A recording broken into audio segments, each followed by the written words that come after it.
Et salut à tous, comme tous les jours à 17 h, on se retrouve pour parler MMA. On est le mercredi 13 décembre 2023 et Bilal Muhammad sera le troisième homme du main event de l'UFC 296. Brice Mitchell est très reconnaissant de l'opportunité qui lui est faite d'affronter Josh Emmett ce week-end en short notice.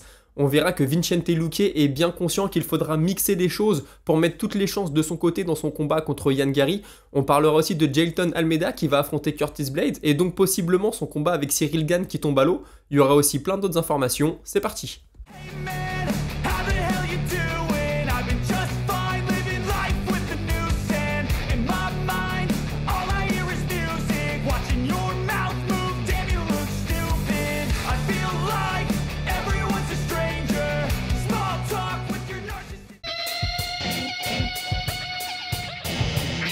Et on démarre avec Brice Mitchell qui s'est exprimé dans le podcast de Michael Bisping. Il a reconnu que la chance que lui donnait l'UFC d'affronter Josh Emmett était une grosse opportunité. Il dit c'est quelque chose que j'attendais beaucoup suite à ma défaite contre Topuria. Et il me fallait ce gros combat qui peut me permettre d'accéder au top de la catégorie. Et là on m'offre Josh Emmett. Ok, c'est un short notice mais c'est une très très belle opportunité pour moi. Il explique que Josh Emmett est très dur au mal, qu'il est sur 2 défaites de suite contre Rodriguez et Topuria. Il dit maintenant Rodriguez et Topuria, suite à leur victoire contre Josh Emmett, ils ont pu avoir une chance pour le titre, donc j'espère qu'il en sera de même pour moi. Alors là, très clairement, je vais mettre un bémol. Je pense que quand Rodriguez et Topuria ont battu Josh Emmett, c'est vrai que Josh Emmett était vraiment un combat charnière pour le titre. Aujourd'hui, je pense qu'il a perdu un peu de son prestige et que pour Brice Mitchell, il faudra un autre combat au moins avant de pouvoir accéder au title shot. En tout cas, c'est mon avis. Il explique que contre Topuria, il aurait pu faire beaucoup mieux. Il dit voilà, je l'ai dit, j'étais malade, etc. Je me cherche pas d'excuses. Mais j'ai vraiment ce combat en travers de la gorge, c'est vraiment le combat que je veux. Je serais content que Topuria devienne champion et de réaffronter Topuria cette fois pour la ceinture, je serais très très heureux. Alors il faut savoir que Brice Mitchell c'est vraiment un personnage à part entière, hein. Il se cache pas pour dire ce qu'il pense, il vit en autonomie dans une j'appellerais ça une caravane, lui il utilise le terme remorque, mais c'est plus une caravane, il essaye d'être autosuffisant, il fait pousser ses propres légumes, il a des animaux, etc. Et il explique qu'en ce moment il construit sa propre maison parce que dans 4 mois il va être père de famille et qu'il préfère élever son enfant dans une maison. Alors avec Michael Bisping ils ont parlé de plein de choses, hein, de théories du complot, ils ont parlé de francs-maçons, ils ont parlé des pyramides, etc. C'est vraiment un personnage très très particulier mais très intéressant à écouter parler. Il a aussi expliqué qu'il était très patriote et que du coup il voudrait voir Colby Covington battre Leon Edwards. Il explique aussi que dans le combat entre Volkanovski et Topuria, il pense que l'expérience de Volkanovski va faire la différence. Il dit ouais, je pense qu'il va réussir à gagner les premiers rounds et ensuite à jouer de son expérience pour garder son avance. Mais il dit voilà, il revient d'un gros KO et ça va être un facteur, on ne sait pas dans quel état il va revenir. Bon écoutez, Brice Mitchell ce week-end, j'ai l'impression qu'il sera même pas sur la carte principale, hein. Je crois qu'il est sur l'undercard, donc je pense que ça va être le dernier combat des prélims. Il sera pas à la conférence de presse de ce jeudi, mais il expliquait c'est pas grave, il y a du beau monde, je vais me faire très plaisir en la regardant. Donc vous savez, moi, Brice Mitchell, c'est un combattant que j'aime beaucoup. J'aime beaucoup son style de lutteur acharné. Moi, j'appelle ça souvent le style machine à laver. C'est-à-dire, je te mets au sol, tu te relèves, je te remets au sol, et je te remets au sol, etc. J'aime beaucoup. Alors, je crois savoir qu'il ne fait pas partie d'une grosse équipe. Il s'entraîne dans une plutôt petite équipe. Je ne sais pas trop qui il y a autour de lui. Est-ce qu'à un moment, ça peut lui causer du tort quand il va arriver dans le top de la catégorie? Je sais pas, hein, dans les combats pour le titre. Peut-être dans son combat contre Topuria, ça a pu jouer. Alors vous me direz, je vous dis toujours que c'est un avantage pour Benoît Saint-Denis de faire partie d'une petite team. Voilà, Benoît Saint-Denis, on connaît son équipe, on connaît ses coachs. Là, Brice Mitchell, honnêtement, je connais pas trop. Est-ce que parfois il part sur plusieurs semaines dans un gros camp et tout? Je sais pas. Maintenant, écoutez, l'avenir nous le dira. Un petit mot de Bilal Muhammad, hein, on le sait, il l'a un peu en travers de la gorge, le fait d'être sur une magnifique série de victoires, ou en tout cas une magnifique série de combats sans défaite. Hein. Je rappelle qu'il y a eu cet arrêt de l'arbitre dans son combat contre Leon Edwards pour un high poke. Maintenant, voilà. Ce week-end, il sera le 3e combattant, c'est-à-dire que si Leon Edwards ou Colby Covington est malade, blessé ou ne fait pas le poids, logiquement, c'est lui qui devrait avoir le combat, il va faire la pesée. Hein. Alors voilà, il explique qu'il l'a su il y a une dizaine de jours, donc moi je trouve ça un peu court, peut-être que c'était dans les tuyaux, mais que c'était pas officiel. Il dit ouais, de toute façon, je me préparais à affronter l'un des deux, donc je suis très très content. Après, vous savez, Gamrot devait être le combattant numéro 3 dans le combat entre Makhachev et Oliveira, et finalement... Quand Oliveira s'est blessé, c'est pas Gamrot qui a eu le combat, c'est Volkanovski. Donc parfois, bon, ça veut un peu rien dire. Mais écoutez, s'il devait y arriver quelque chose, ce que je n'espère pas, que Bilal Muhammad prenne le combat, c'est quelque chose de très très logique, puisque logiquement, il est le prochain en liste. Il expliquait aussi que s'il devenait champion, il défendrait sa ceinture, pas comme les autres qui parlent de monter, qui prennent des longs layoffs, qui prennent des longues pauses. Il dit non, non, moi je serai un combattant, un champion actif, je resterai chez les poids welter et je prendrai les contenders les uns après les autres. Il explique aussi que dans son premier combat contre Edwards, il avait pris le combat en 3 semaines de short notice. Il dit, vous voyez, c'est ça que j'ai un peu en travers de la gorge, c'est qu'aujourd'hui j'ai l'impression qu'on me prive de mon title shot, alors que moi j'ai pris des risques dans le combat contre Edwards. En plus, ça s'est terminé sur un hippo qu'on m'a pas donné de rematch immédiat. Donc aujourd'hui, c'est vrai que je suis dans une situation qui me plaît pas forcément. Il pense que Leon Edwards est assez faible mentalement et que Colby Covington, en lui mettant la pression, peut le briser. Alors écoutez, il dit ouais, contre Ousmane, on l'a vu dans le premier combat, il était brisé, il a eu un coup de chance, il a envoyé ce high kick qui l'a mis KO, mais sinon mentalement il était brisé. Et il est aussi revenu sur le fait que ses 2 derniers adversaires, hein, Gilbert Burns et Sean Brady, trouvent des excuses, enfin pas, oui c'est ça, Sean Brady et Gilbert Burns, pardon. Il dit ouais, les deux trouvent des excuses, t'en as un qui te dit oui, si j'avais été meilleur j'aurais gagné, puis l'autre c'est un peu la même chose, il dit bah forcément si vous aviez été meilleur vous auriez peut-être gagné, mais c'est pas le cas.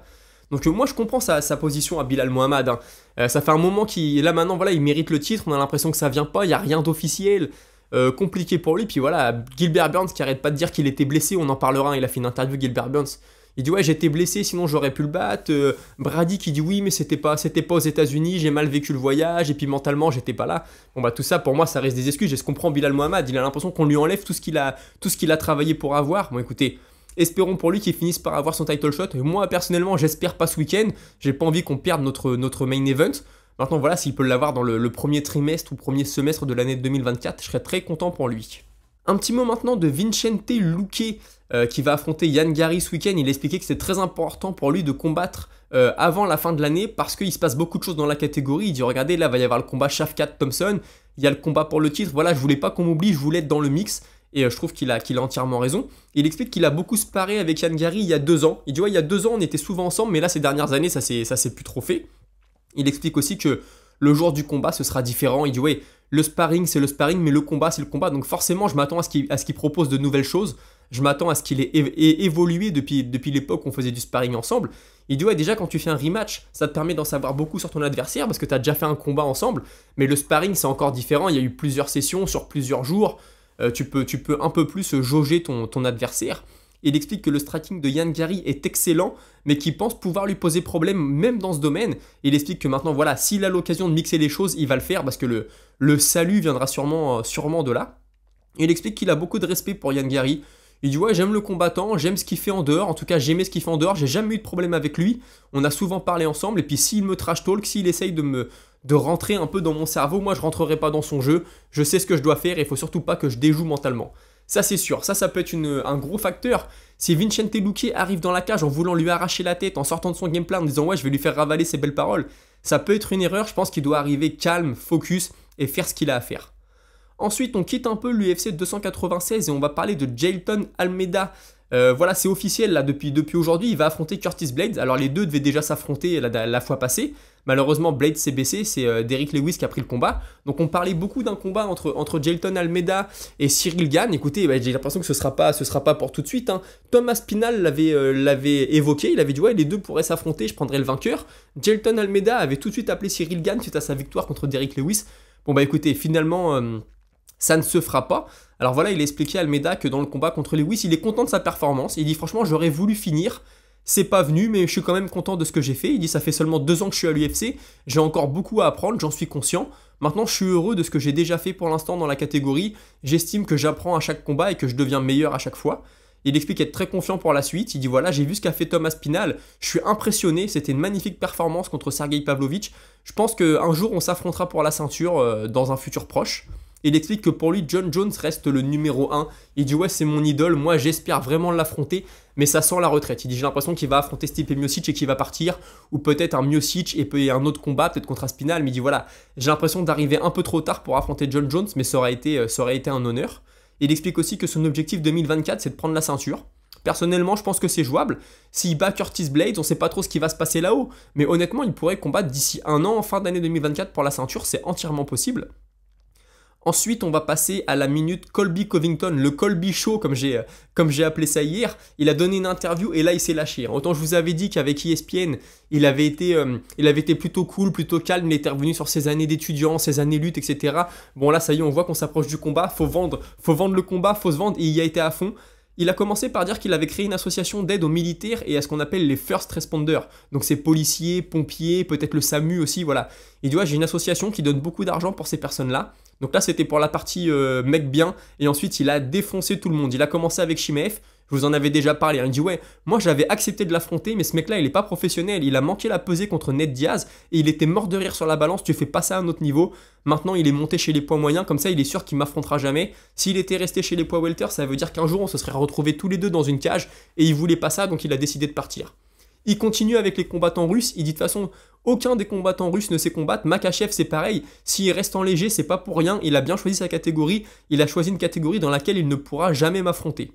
Donc là voilà, il a rectifié la Russie, maintenant il passe à l'Irlande, il dit ouais Ian Gary il a battu personne, il a aucune qualité, aucune compétence, l'UFC veut le protéger donc ils ne me le donneront jamais, mais si on parle en termes de compétences je suis bien loin devant lui. Donc écoutez, voilà, Ian Gary a eu sa balle à lui aussi. Il parle de Leon Edwards ensuite, il dit ouais, Leon Edwards, il a battu un Kamaru Usman qui était rincé. Il dit moi je l'ai affronté quand il était dans son prime et au deuxième combat je suis convaincu d'avoir battu Kamaru Usman. Bon ça moi j'aime pas trop. Honnêtement voilà t'as perdu 2 fois. Le deuxième combat il était ultra serré, je suis entièrement d'accord. Le premier combat aussi d'ailleurs. Hein. Mais voilà bon il a perdu mais ça reste Colby Covington. Il dit oui moi dans le deuxième combat j'ai revu le combat, j'ai regardé comme si c'était pas moi qui combattais, comme si j'étais spectateur et franchement je vois pas à quel moment j'ai perdu. J'étais meilleur qu'Ousmane, il était à son prime. Leon Edwards lui il l'a battu c'est parce que moi j'avais déjà rincé Ousmane avant. Sous-entendu je lui ai mâché le travail. Mais écoutez, c'est Colby Covington.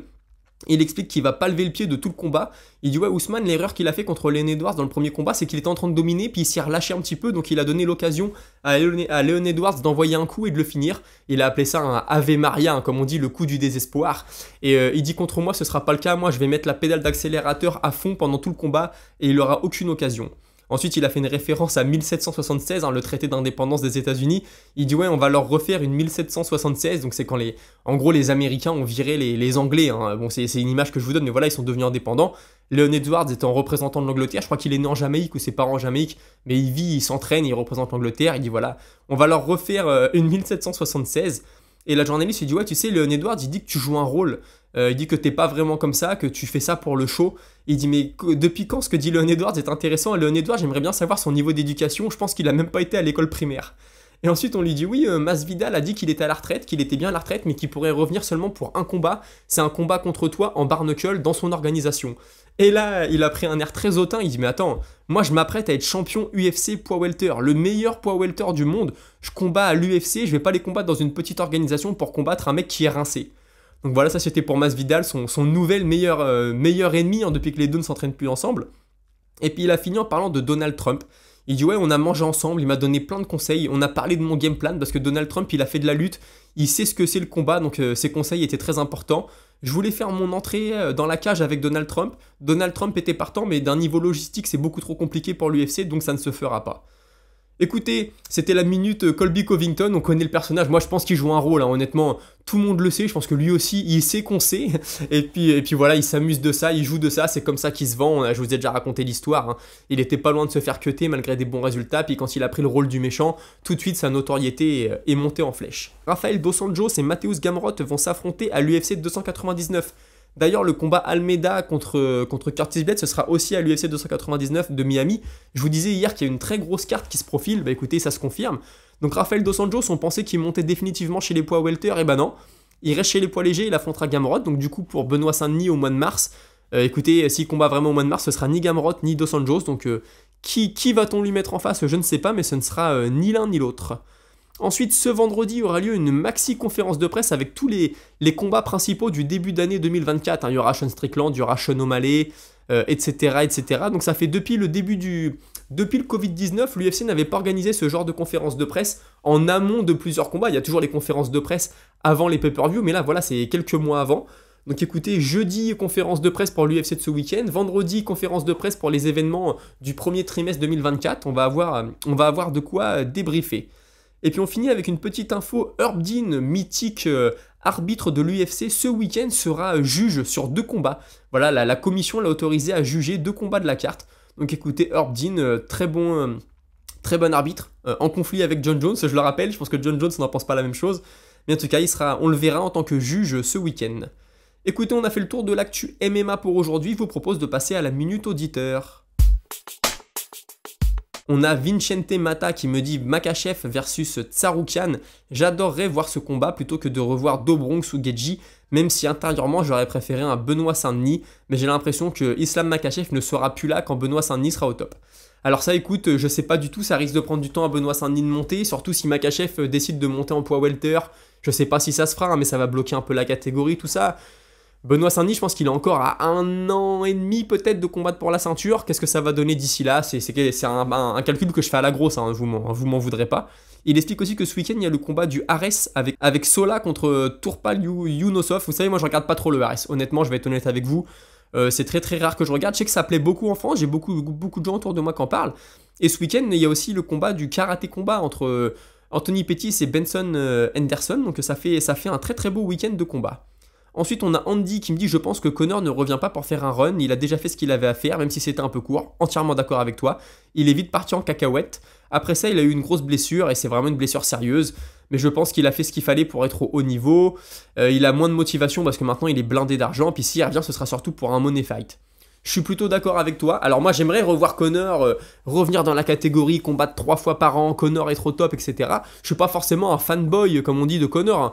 J'aime bien ce qu'il a fait dans la cage, il m'a fait rire en dehors de la cage.